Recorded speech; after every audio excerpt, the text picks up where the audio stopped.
The municipality of North Cypress-Langford is located to the south of Neepawa, bordering the town on three sides and stretching south past Carberry as far as Shiloh to the west and Edrins to the east. Total population for the area is 2,860, with a land area of 1,762 square kilometers within 6 wards. At the September meeting of the Municipality of North Cypress-Langford, councillors had the opportunity to meet the new area commander for the Spruce Plains RCMP and discuss the decision to sell the current municipal office building. Staff Sergeant Andrew Cowan is no stranger to the area, having previously been posted in Neepawa back in 2016. He took over from Colby Argue back in May and has been making the rounds of the municipalities in his region to make himself available for questions and concerns. Council's main concerns were around RCMP staffing in the area and the rural crime rates. While they still have 3 vacancies in Spruce Plains, Cowan says that he has actively been trying to attract members to the area. He also notes that RCMP recruitment has been ramping up as they are seeing shortages across the board, and they are strategizing incentives to recruit new members.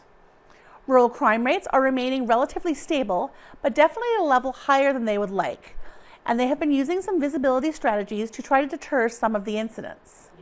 Well, we're a couple of minutes early here, but if you want to go ahead, Andrew, we'll go around the table and introduce ourselves here. Morning. Grand Chair Dean Council. As we introduced, there's my guard. Oh, Bolton. Who? John Davidson. Who? Allison's dead, I believe. Ray Drayson, Reeve. Who? So we've met. Malcolm Murray, Councilor. No. Rob Van Comer, Councilor. No. Go ahead. Well, hopefully I'll be able to remember those names at some point, but thank you for allowing me to attend. My name is Andrew Cowan. I'm the new area commander for Spruce Plains RCMP, which is Minnedosa and Neepawa detachments and the surrounding area. I came into the area at the end of May, taking over from my predecessor, Colby Argue, and before that, I'm sure we're all aware of Mark Morehouse. So I think I've got the height covered on him, but the big boots to fill. And I mean that in a jovial way. We've got a good connection. He was actually my previous boss when I was posted in Neepawa back in 2016. So I truly admire both of them, Colby and Mark there. So I'm hoping to continue the stride that both of them have had previous to me.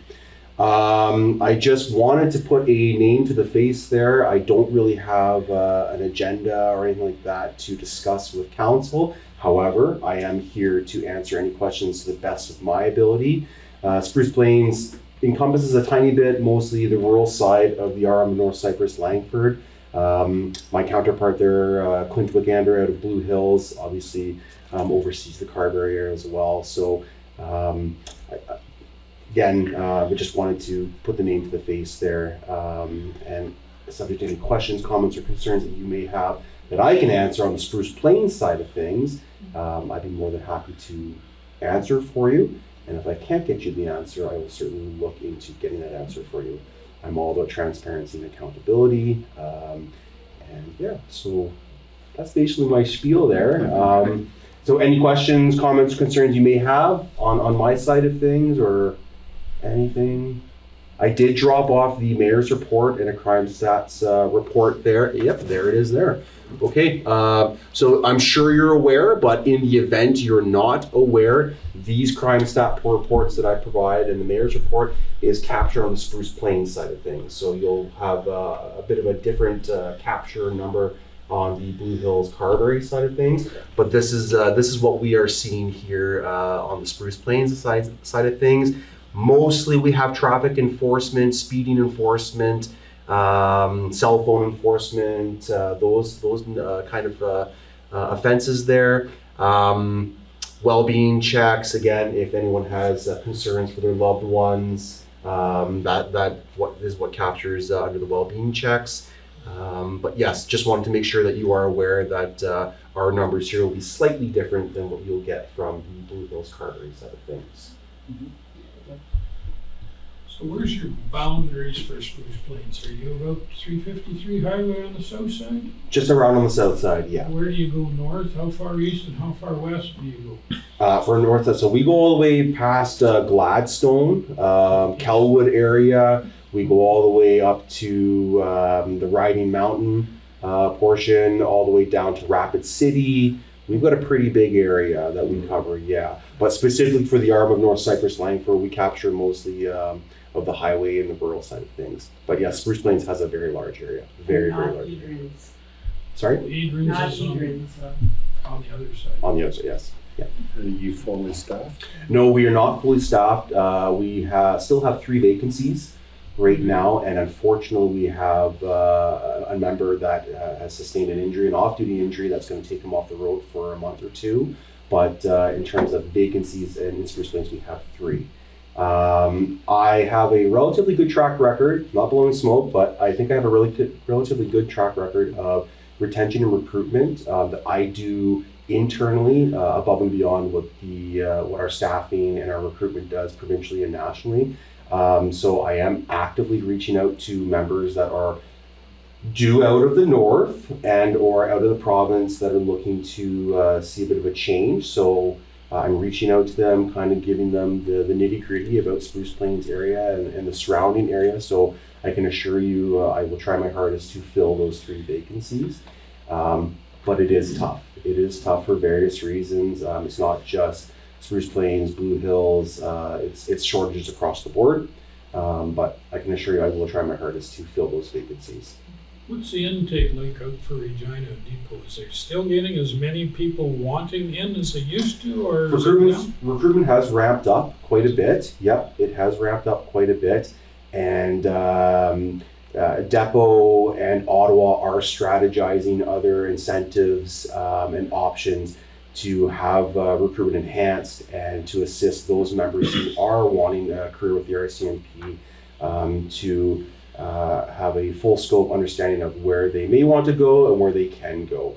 But to answer your question, yes, recruitment is on the uptick for sure. Because it was going down for a while. It definitely was going down for quite a while during COVID and a little bit of pre-COVID, but our numbers are starting to ramp up, absolutely. Yeah. How's the crime rate in rural Manitoba? I would say it's status quo, maybe a tiny bit of an increase. Obviously, we're well aware in the media of kind of what's going on with the requests from the public on bail reform and re-examination on that.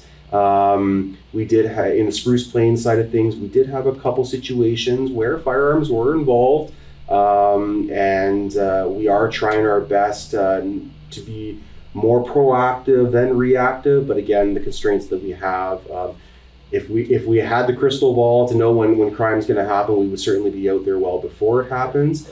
But yes, rural crime is still a bit of a status quo there. I'm trying to get out there, including my membership, to have information sessions on prevention, deterrence. And all I can recommend, or what I do recommend, regardless if it's frivolous or not, please call the RCMP. If you see a car go down the road and it just doesn't feel right in the gut, or you've never seen that car before, call us. Because if we don't have that call, then we simply don't know. Yeah, it is a bit status quo. Do you notice any changes in the area in the past 10 years, like from when you were here last, or stats about the same, or still trying to come to terms with that. Development for sure, big development, especially on the Neepawa side of things. But in terms of crime statistics, I'm still in the learning stages of that to see where we are from when I was here in 2016 up until now. Yeah. Just curious to see if Yeah. there's a difference. Yeah. I'm coming out of the north. Just for your awareness, I started in Powerview Pine Falls, came over into Neepawa, Minnedosa, went up to Poplar River, back down to Treeherne, back up to Chemawawan, back down to here. I can assure you, I will be here for quite some time. Paid your dues. Yeah, I've paid my dues, and mostly the boss there, i.e. my wife and children, have said that's it. No more moving for quite some time.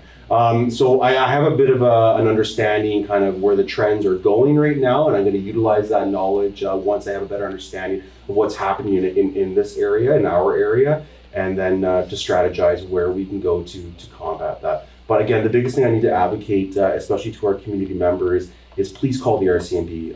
Regardless of how frivolous it may be, any information is good information. And simply, if we don't know, we can't act upon it, right? Mhm. Anybody else got any comments? School starting up, so just School make has yourself started up. visible for the school buses especially. Absolutely, yep. We will definitely be proactive and high visibility in the school areas. And again, just a bit of re-education for our parents and our loved ones that are dropping off our future. You got to slow down. You got to be aware. Kids just don't fully understand their surroundings and their situational awareness. They see the school and they'll take the shortest route possible to get to that school. So that means cutting across roads and whatnot. So again, just awareness. Be aware in the school areas. And yes, we will be proactively visible in the communities for school enforcement. Yeah. Do you do much just passing by out in the community, like out in the municipality? Do you ever make any, just for visibility more than anything, just to take a drive down a road someday, just Yeah, absolutely.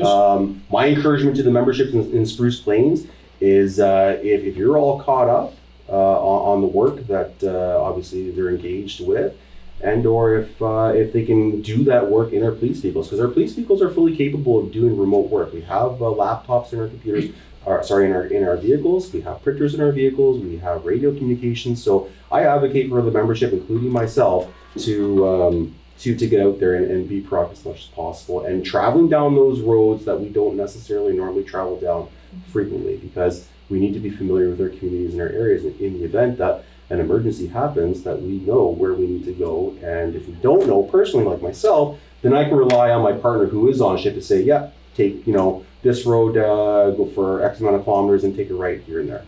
Yeah. do you use civic addressing much? We use civic addressing. That is probably the most preferable, because it's easier. It's easier for membership to recognize and identify GPS as well. If you're not familiar, usually MapQuest and those will pick up on that. But we are familiar with the section, township, and ranges as well. Yeah. Because the civic addressing gives you the 5 or 7 digits or whatever, but it doesn't give you what other road you're talking or Right. referencing to. That's the biggest problem with civic addressing. Yeah. Now, the number at the end of your lane doesn't mean anything. Unless it goes with your Yes, road it number. does. Yeah. Yeah, it goes with your road number. Yeah, mine goes 91056, but it doesn't tell you I'm on 77 North.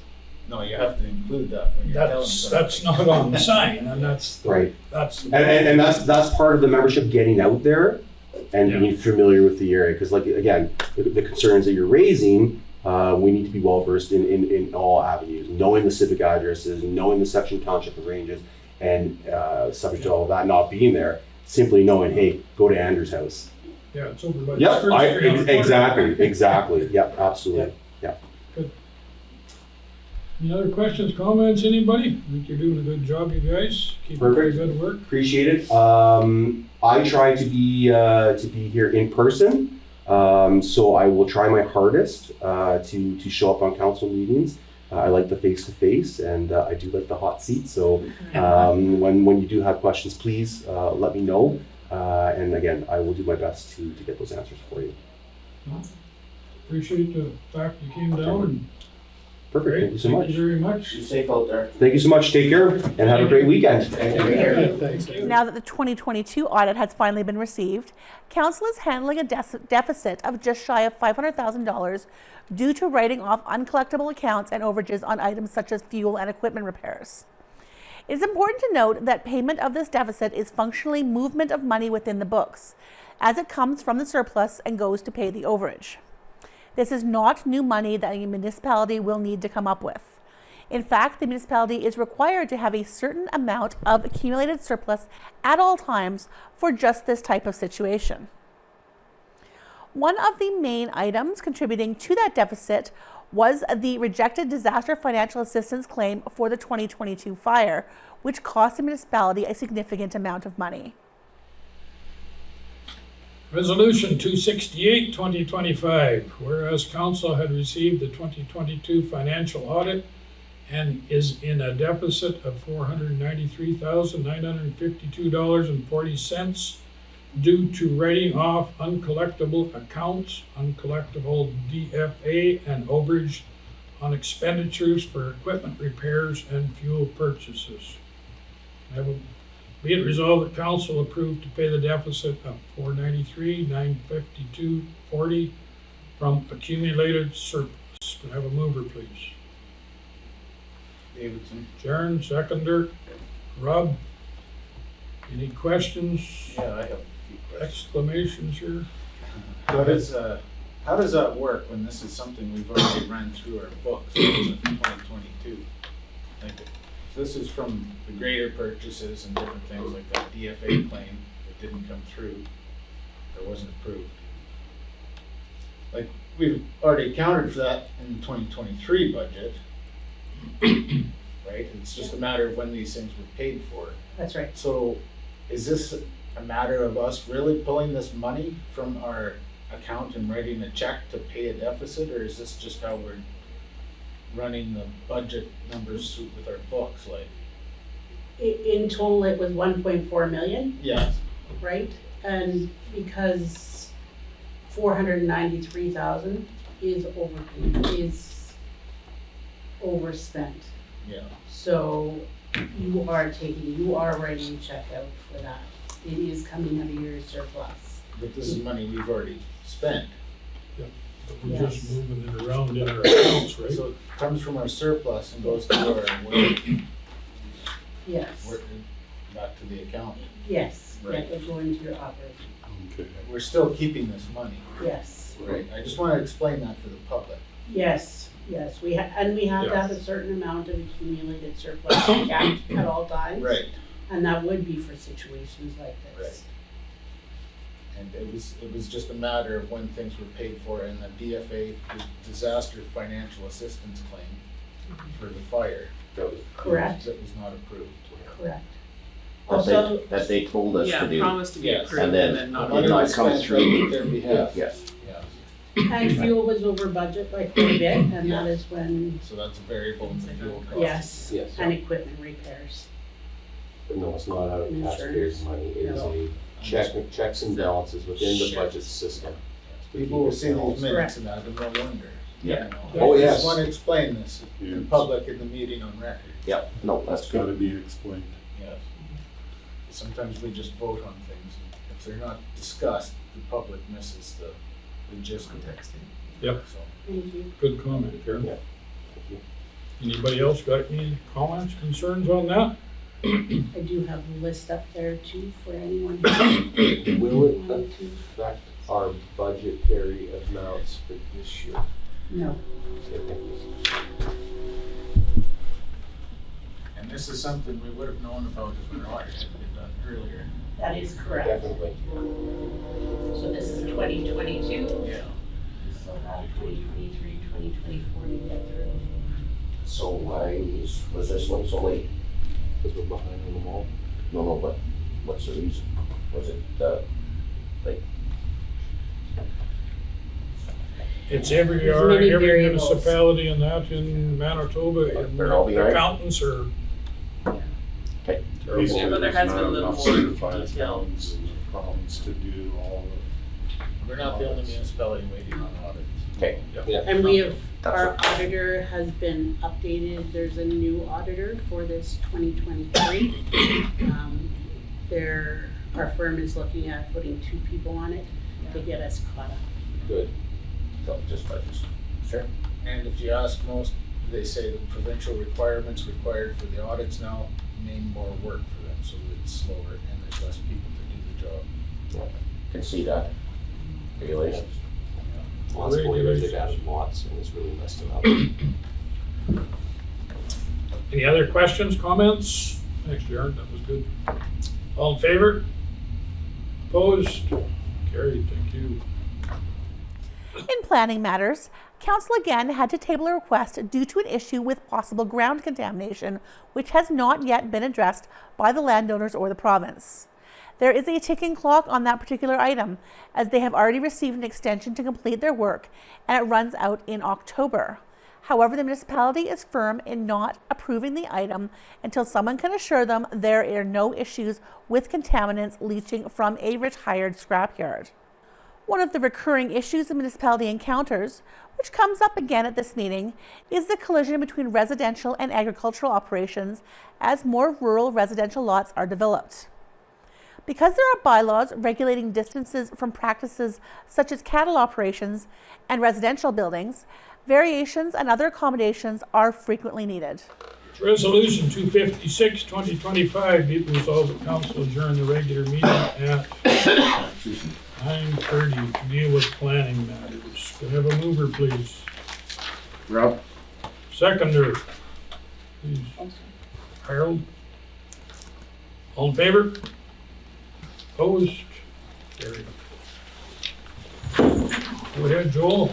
Yeah, so we have a variance in Wellwood for JFAB trailers. He wants to reduce the rear and side setback. The rear from 25 to 5 and the side from 15 to 5. He was under the impression that they were 5 already, but because it is a manufacturing facility under the conditional use, we issued him that the setbacks are larger. So, Does he have room? yes. So it's not a problem then? No, it's not a problem. I don't think so. It's like Yeah. being in like a residential area, do the neighbors in there have to be asked? Like his neighbor to the south is totally fine. Okay. But he's just, and he was also under the impression too that it's an accessory building. I said, no, it's attached, so it's just adding on to the primary building, so, because the accessory is 5. So, yeah. No issues. No, I have no issues at all. Okay. And then it's still on the radar, the same, that he is gonna intend to put on like the visibility fence as soon as possible. That is what he So wants to, yep. That's perfect. I think that's all the neighbors were kind of asking too. Yeah, for sure. No, I told him to. I said, you need to clean up this lot a little bit there, pal. Yeah, perfect. It's getting a bit of an eyesore, so. Anything else? Any other questions on that one then? Okay, resolution 257, 2025, be it resolved that council adjourn the hearing regarding planning matters at 9:32 a.m. and the regular meeting of council resumed. Could I have a mover, please? Dallas, second Malcolm. All in favor? Opposed? Carried, thank you. Resolution 258, 2025, be it resolved that council approve variation order number V1325 NCL received on behalf of JFAB Trailer, owner of the property legally described as lots 28, 31, block 2, plan 114 in the municipality of North Cypress-Langford, located at Kerford Street 2.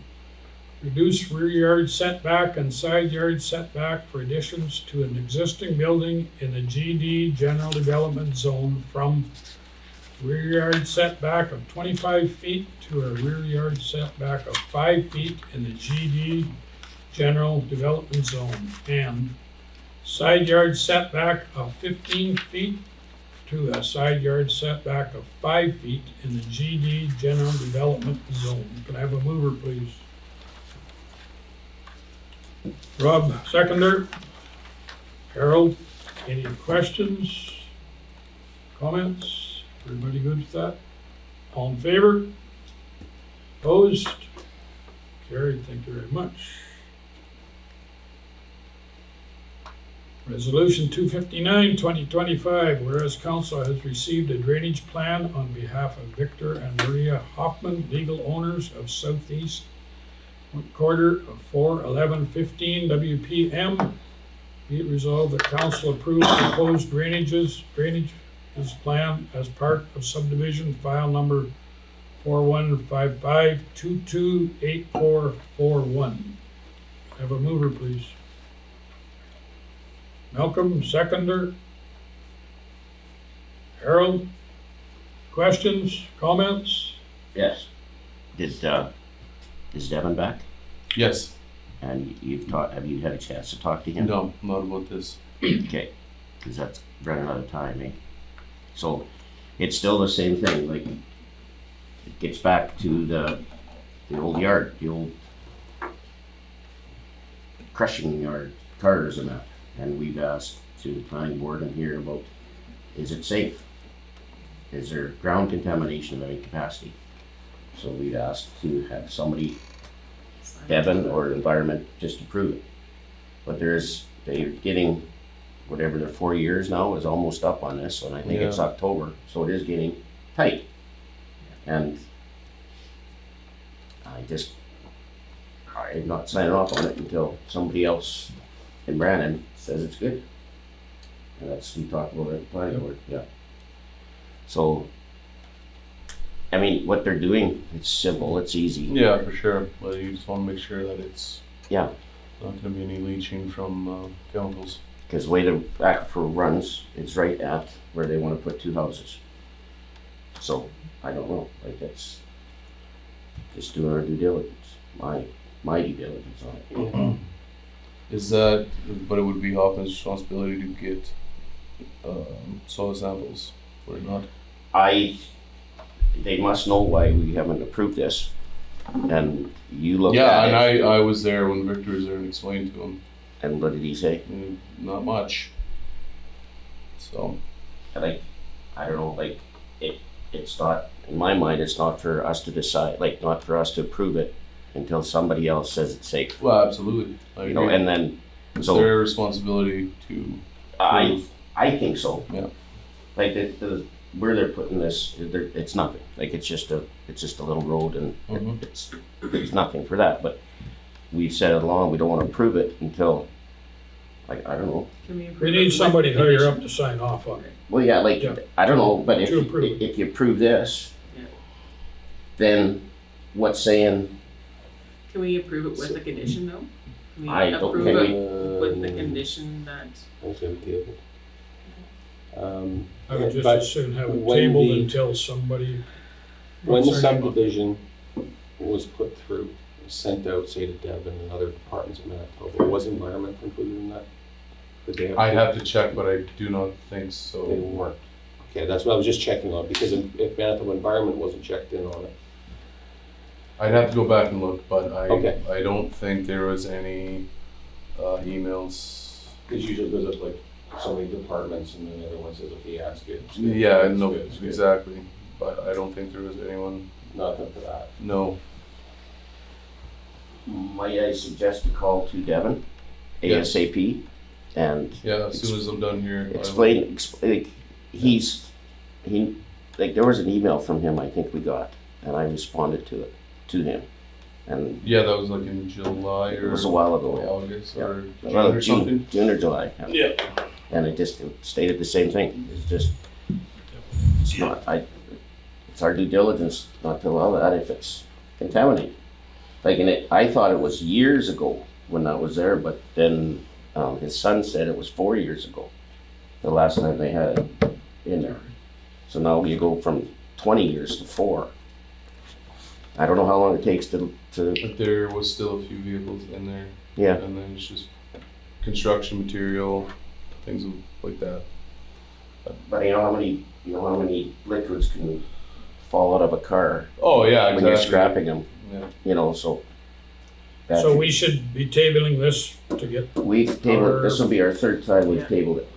well, the other parties aren't doing their part. I just It's not want our fault. Nope. We've been, 100%, like I'm Doing your surprised due somebody else, like he was gone for a month. Yeah, pretty much. So I mean, he had his holidays, but you'd think there'd be somebody else in there that could reach out to somebody. So on the flip side of it, you said their permit's done in October? Yes, they've got a 2-year extension on it, and and after, if it doesn't get approved by this October, it cancels, it's done. They can't reapply. And we can't extend that in any way for them? I know, because I think it's already has been. That's what I'm asking, like, I don't know if there's anything we could do here at this table to help them extend it, just. Well, that was Devin that told us that too, that it was October, and he was pushing for us to pass it that day.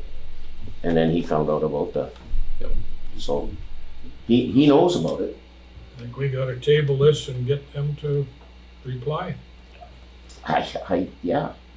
That's all we can do. You pretty much just want proof of soil samples, contamination, someone to sign off on it, so it's not on us. Not on me, because I'm his neighbor. Yeah. And I don't want to see anybody Oh, sick in that area if something happens. I totally understand, yep. Okay, we'll table that one, and Yeah, if you I can will. get more on the ball rolling there, Joel, and see what they can. Yeah, I'll call come him up as soon as I get out of here and. Appreciate it, thank you. We'll table that one, thank you very much.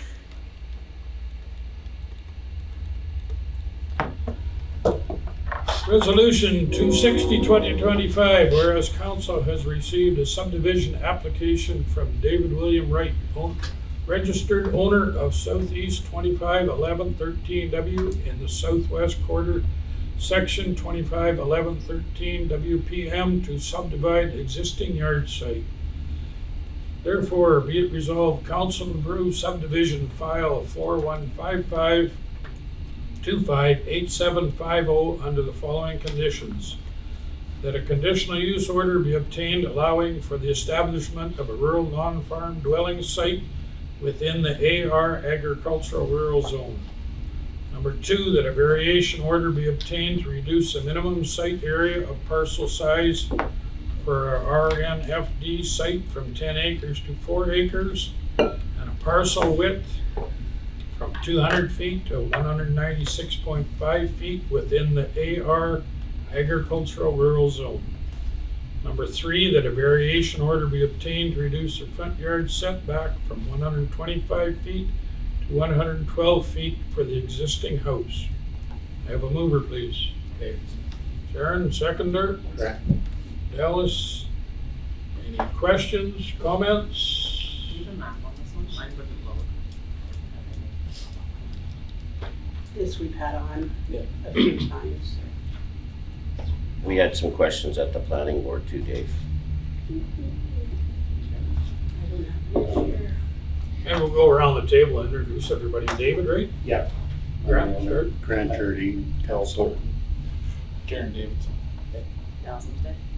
Ray Grayson. Do you know me? Malcolm Murray. David? You know me? Yeah. And you know one another, good. See if I can find it. I have to look in. Do you have any of that with you, Joel? What's that? Picture of Yes, Wright? I do. Did you pass it? Yep. Refresher, please. Thank you.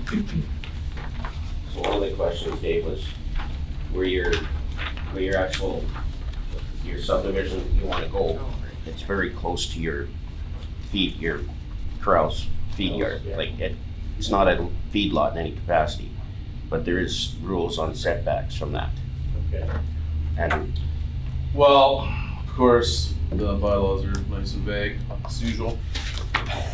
So, size of livestock operations in animal units, 10 to 100, you said that you were 70-ish? The fellow that's renting, I guess, gonna move There, there, yeah, I about 7 remember. cows there, so the cows will be there from November to, say, June by the time he moves into pasture. And he might have 10 cows there in the pasture in the summertime on that piece of property. Well, So if we divide that house out, we were hoping to sell the house separately from the other part of the agricultural land there, simply because the fellow that's interested in it doesn't want the house. Doesn't want the house, yeah. So, And so anybody that would buy the house would know that that corral is there and how it's Yes. being used, and yeah, he absolutely. would know that before he buys it. Well, in the bylaws, separation distance in feet from a single residence from 10 to 100 animal units, and it says from a feedlot and or earthland manure storage facility is 656 feet. It wouldn't be that far. No. So, yeah, That was one of our questions. that's, Okay. And what do you call that, right? Well, yeah, how we determine it, but like, do you need to have, does that subdivision have to be that big? Like, can No, it be we smaller? We did it 4 acres because of the sewer system that's in there. And we could make it 3 or 2 even, Well, but that it's Still not doesn't gonna the change distance from the house. distance from the house. Yeah, because Oh, they're you're not right. gonna Yeah, go yeah. north or Yeah. anything. So it would just have to be determined if the planning Or board, vary it down, I suppose, yeah, if we did something like that. the variance. And then the other question, and I believe you told us you'd have a field. Yeah, It's not injector. no, it's not objective. Okay, so those are the two questions Yeah. that we, Yeah, because I talked to you, I think it was in July about it, and Yeah. it was a field, so. When we first talked with the Brandon Planning Division about it, I told them what we were gonna put in, and they said that it should work, so we're at that stage. I just kind of went on what they told us, so. Yeah, and like I said, it's just the whole separation distance for the livestock operation is the biggest concern here. But like you said, we could do a variance on that, or Okay. so you would take it down to whatever the distance is from the actual distance. Yeah. Like if it's like I could, 572 feet sort of thing. yeah, like I could measure it on Google Maps or whatever and see what it is to. 'Cause It's not very far. from no, the is that the corrals right there, or are they closer in here? The corrals start right here. Okay, where that So, line is. Yeah, that's probably 160, 170 feet, maybe. Just measure to the far fence.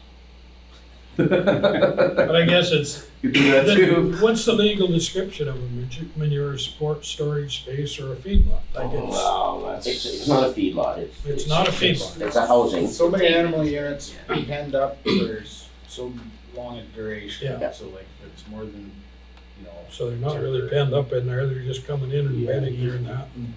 Over the years, we've used it more for calving and for Yeah. background in calves, and the cow herd was out to the west of the yard most of the time. Yeah. And so they had, even with, if the subdivision has 4 acres off that, still have 69 acres there for them to roam around on. Yeah.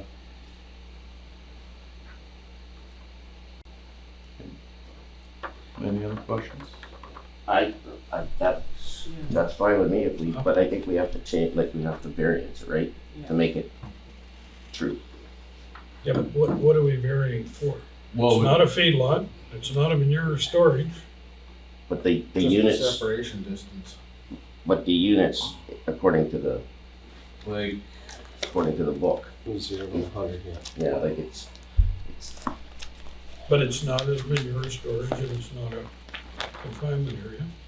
well, it is a confinement area. It's a corral. but it also, Yeah. but it also says in the setbacks under agricultural rule, livestock operations with a capacity between up to 249 animal units. Side setbacks and rears are 25 feet. So Okay. So that's within. that's probably what it would go under. Yeah. Well, then that works. Yeah, exactly. But we just wanted to. Yeah, like we were, that's kind of the job of the planning Knowing board, that, is to make sure. no issues. Yeah. Yeah, right? I just, Yeah. yeah, just here to answer the question. Yeah, no, it's. But it's awesome. because I had brought that up about the other setbacks, and that's Yeah. why we had to discuss it. So So with like that. you said, gotta there's do our really due no- diligence. Yes, sir. no issues then according to that. According to No, that, like that one there, then it's Yeah. fine. And then I think it is fine, so Okay. we just more or less wanted to see what the plan was and everything else, so appreciate you coming in. Anybody else got any other comments or concerns yet? No? Yeah, I don't think we need a Yep. variance or anything, but it was just what should we classify it under, so. Okay, But I think that is fine. all in favor? Opposed? Carried. Thank you very much, David. Clyde sent us an email that they rented out our fire truck, or I see the number that. 2 pumper. Like, It's at all. well, they've It done sounds it, like they've done it before. haven't they have done it before, but at what point do we ask the questions, like how much wear and tear on anything, like we're buying And new he equipment? was gonna be coming to the joint council that was canceled, and we were gonna have a chat about all this. Oh, So, until the chat happens. it's I'm just yeah. saying, you know, like Yeah, I how, know, it's wear and tear on everything, right? Like, yeah. It's secondary pumpers. One that went north, that number 2 is a backup pumper. yeah, And I know that that truck made over 100,000 up north when they went up there. And it went back into the machinery reserve. have they got the check? Well, it's all through, will be a couple Well, of months. until they get the check, they don't have a cent. Like, that's Yeah, Well, we've the idea, had that promises before. our DFO claim, Yeah. you know, like, it should come, but is it gonna be 100,000? We don't know. Well, that's what was stated at That's- last fireman's meeting. Yeah, I mean, that's all good and fine, right? Until, Yeah, get the check. It could be another fiasco. but I just, like, it's good to help your neighbors and that, it's all joint, like, it's all.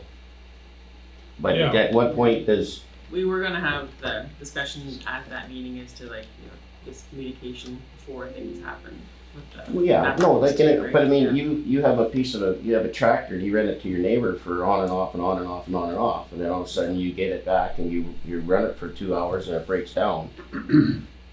You know, like, there's Why repair. are we renting it fairly often to them down there? Like, Yeah, I are don't, they short I don't- fire trucks down there or This something wasn't too? discussed last fireman's meeting, like I was shocked when he went and rented it out to Southport. like, there's a strange truck at the fire hall, so I'm assuming that's the guy that picked up the truck. Like, I would assume that's Okay. somebody from Portage. So, I don't know, it's just a question, like, It should have, I guess we would have got it in joint if we wouldn't have canceled. I guess, Yes. Concerned residents have been reaching out to the municipality after they posted notice that the municipal office building was for sale. The sale of the property had been discussed at prior meetings, and the public posting of the sale is a condition of the municipality's procurement policy, as they had received an unsolicited offer on the building. A lot of misinformation has been floating around, but the municipality makes it clear that they are not moving to Nipawa, but are seeking to build a new municipal office in a more central location within the municipality. The current building is located in Carberry, at the south end of the municipality, and they currently pay taxes on the land on which it is situated to the town of Carberry. Concerned resident, sale of building, comments, anyone? Rob? well, like, Jim and Brenda Strain called me, or sent me an email, and they're very concerned about us putting the building for sale. Like, they've been there for 70 years and they pay town and our taxes. They weren't for amalgamation in the comment, he said, and now for different reasons we're doing this. I just said we had somebody come forward, and so this came up, we've talked about it, and now it's a good time to try to get something centralized for the municipality, basically is what we said. And then he commented back a second time and was quite unhappy, and there's something he read somewhere. Yeah, there it is. In the banner. Yeah, Yeah, I've also been fielding quite a few comments saying, what the hell's going on with what we read in the banner, and yeah, I've had a business owner in town comment, and it's like, we're leaving, the building's not, and the building's gonna be full, so there's no loss to town or to the businesses of any capacity. Whoever moves, whoever buys it, right? It's not, the building's staying here. So that was the business owner. And I've had other people say that, well, why do we have to drive? Because Langford came to us. And I said, well, I don't know all the details of who came to who, but it just, we need to get centralized, because if somebody wants to drive down here from the north end, they drive down here. Like, and now they're worried about driving north. Well, let's not forget, this was a forced amalgamation, that nobody wanted to do it. It was the NDP government that made us do it. Yeah, Right. so I mean, Anybody who votes NDP is voting for that kind of stuff. I don't know how it all happened. I just, Yes. Right. you know, and I think it's a good idea to get central myself. This is gonna be here for a long time. Yeah, we gotta make the best of it. I think so. You know, and then I had a town guy, he called me and started giving me shit. Sorry. He started giving me big ears on it. And I finally said, you know, why are you even questioning this? You don't even live in the RM. You don't pay tax to us. He goes, well. I go, you really have no say. And he goes, well, I guess I don't. I guess I should kind of forget about it then. You know, like, you're gonna hear from the people that are upset about it a bit. Well, and the comments that were in the banner, I don't think were relayed from our CAO to the banner, the way it was It was an phrased, opinion piece. Right. so.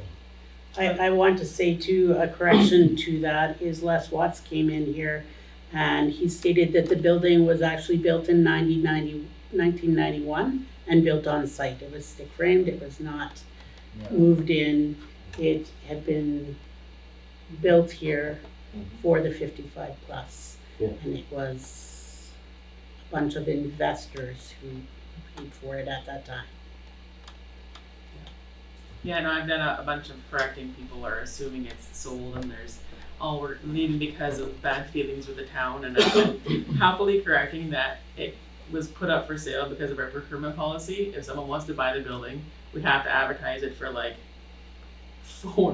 to look, you know, to be full Be disclosure and do our due diligence. So that's why it was for sale, and not just because we want to get out of here. So if someone was coming to want to buy the building, then it's just a good time to have our kind of long-term plan has been for quite a while, that if the right circumstances came up, that we would go move to like land that we own. So.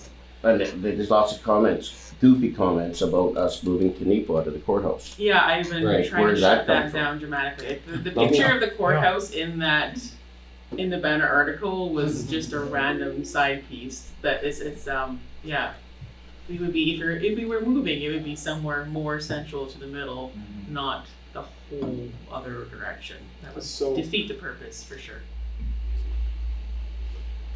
Resolution 267, 2025, be it resolved that council approve the application to Manitoba Grove Program for funding the building of a new municipal office located more centrally in the municipality with the municipality's 50% of the funds for this project to be taken from the sale of the current office and the building reserve. Can I have a mover, please? Grant, seconder. Davidson. Jaren, anybody have any questions, concerns on something like that? It's money to be have if we want it, if we go that way. Mhm. Any other comments, concerns? All in favor? Opposed? Carried, thank you. Because of frequent ratepayer inquiries on several topics within the municipality, they are considering the possibility of holding an open house to field questions. Municipal staff will be distributing a survey to see if such a meeting is desired, and also allow people to submit questions ahead of time. The tentative timeline for the meeting, should it happen, would be in late November or early December to allow as many ratepayers as possible to attend. To move on from this, we've had residents voicing their opinions quite a bit over the last year about the NCC, about the building, about other council and ongoings, and how we're not transparent enough. I've mentioned it once or twice about having an open house. Should we consider that this November? Just you pick a facility and anyone who wants to come and ask any of us questions, we show up, there's coffee, there's donuts. Here's the building we're looking at possibly building if this A, B, and C go through. Here's what NCC is. Here's what future projects are. Here's our road plan for the next summer years. Turn it and have a resident input day. Would that be a bad thing if we just up and did it in November or something like that? Before, like, keep it out of Christmas, pre-budget, after harvest. Just pick a day and do it. We've talked about it different times. Might be better to have it at Christmas, people are in a better mood. Well, that's what I'm thinking. November, you start getting your paychecks from the grain and your Yeah, but harvest. everybody's in a miserable mood, it's gray and cold, season's changing.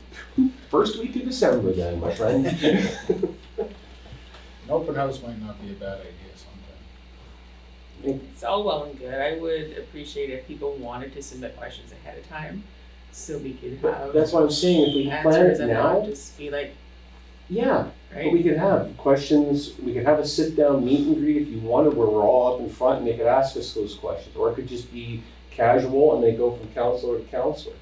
We can decide that. But it'd be, if we had the time to put it out there for people to, okay, in 60 days or 3 months or whatever it is, there's this meeting planned for a weekend or an after-hours thing, so everyone can get there after work and school. And just plan a day, give people a chance for 5 or 6 hours to come and see what's up. Because they're not here. You can put the YouTube link out for all the work that Rain has done for the videos. Teresa, have you ever used SurveyMonkey or any of those online survey? I can. Why don't we make one of those to start with, before we get too far into planning a public meeting? And see if they want it. Yeah, Yeah. well, just get some ideas. I'm sure Teresa can think of some questions to ask and put a survey together. I can send them out to council prior for review. Yeah. Good idea, something to start with. I get enough crap on the phone. Yeah, I really don't want to sit in front of people. I've heard lots of positive ideas about Norwegian. Yeah. Goes both ways. Once the assumptions are kind of put to bed, people understand for the most part Yeah. that I've been getting lots It of makes questions from sense. North End people about the water system up there. We could give them updates on it. Part of it. Like we could just do an generalized update of everything that's going on. Well, if we do a survey, we find out what kind of information we need to put out there first, so Right. then we can educate them. You can do something like that, Teresa, then? Absolutely. Finally, we hear council reports from councillors and the CAO regarding various issues around the municipality. Of particular interest is that the province is conducting additional research into traffic patterns around PTH 1 and 5, including a 6-day traffic count. As well, the municipality is dealing with some non-compliance issues around cleanup of vehicles and derelict buildings and may soon need to take action on some of the items. Okay, Minister Naylor, PTH 1 and 5. Any comments on that? I haven't saw that one yet. no, Yeah, It right. was It it's was in in the there. correspondence. It's the response from the June. Just that they're looking at it more. Yeah. And they'll let us know when they come up with any plan. I got a call from one of the people on the design group for the intersection 1 and 5. And they don't have exact dates yet, but they are doing a 6-day traffic count. Somebody said they were out there maybe yesterday, I think.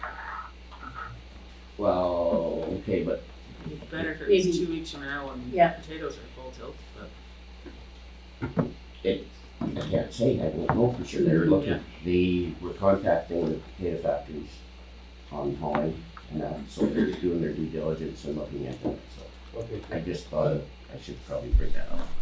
Okay, nope, good. So Are you dust able to- control, it was applied Yeah. in great time this year. Good Yeah. job to Public Works. They had to jump in last minute because they just called them and said, can we come today or tomorrow? And so they jumped to it and they started getting all the sites ready real quick, and they were able to apply quickly. Harvest season is now upon us, and operators are all busy Mulching and disking of the roads have been completed. Now the second round of mowing has begun. We're down a grader as per the report from the dealership. This was due to negligence. The operator will receive discipline. Matt has been tasked to move the operator's areas around to account for being down one grader. This may involve overtime as we move into harvest. Tim's been really busy fixing leaks this year. He's a great asset to our municipality. He's now registered for 2 more courses, the upkeep of the Brookdale Lagoon. Weed supervisor, she completed her spring 7 years. She's winterized her truck. I'd like to thank her for everything she's accomplished in this past few years. It's been a hard go for her. Eco Center received their inspection on the 28th. I haven't heard, or I don't have an official report back yet, but it sounded fairly positive. Dan does a good job at keeping things together. I'll be away at MMA conference next week, as you all know, Thursday. Taxes are due at the end of the month, so Nellie is not going to go as we approved last council meeting, just so you're aware, so that, just in case. There's been a lot of extras with the HATC credit, so don't want to leave Crystal alone there. We received a call from Manitoba Ombudsman as a ratepayer was concerned that they did not get a discount for June when they came in to make the payment in July. I explained that no ratepayer receives a June discount in July, and ratepayers are welcome to come in June and make a payment on their property taxes based on prior year if they have not yet received their paper copy. The Ombudsman said she was fine with that. She sounded simple to her. Over on subdivision, still under discussion at the lawyer level. Response letters that I sent out last council meeting, the lease of the property, they sent in their liability insurance, so if council's okay with that, then we can go ahead. There was the one property with him blocking the back lane. He has not responded. He has not moved his items. I believe one item has been moved, but there's still something in the back lane. And there is the old, on the northeast side of Wellwood, the old property in Dallas. You might remember this was probably through planning, is falling apart. So I think discussion with planning again, looking into what council originally decided needed to be done to keep that area up. I think it was the visible fence hadn't been maintained, and then no vehicles outside the fence. I think they allowed up to a couple at a time, depending on just like when the vehicle or tractor was able to move things in for them, but it was like a short-term timely thing, so I'm pretty sure the fence was, yeah, absolutely. Okay, that's all I got. It's been a hard 2 weeks. Also covered were a new stop sign policy, upcoming union negotiations, staffing, and additional correspondence. End-to-end coverage of the Municipality of North Cypress-Langford Council meeting is available on the NAC TV YouTube channel. If you have any feedback on this program or further information you would like us to seek from the municipality around these or other issues, please contact us at nactvnews@gmail.com or 204-476-2639.